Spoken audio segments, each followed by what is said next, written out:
वस्सलातु वस्सलामु अला रसूलिल्लाह। काफिर कोई मुसलमान हो जाए तो उसके खतने का क्या हुक्म है?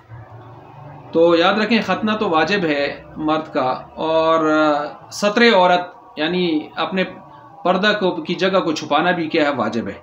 तो ऐसा ना हो कि एक वाजिब को कायम करने के लिए दूसरा वाजिब कुर्बान कर दिया जाए, ये एक मसला है। तो जाहिर बात है जब खतना करेंगे तो उसके और सतर खोलना पड़ेगा, और सतर छुपाना भी वाजिब है तो और खतना भी वाजिब है।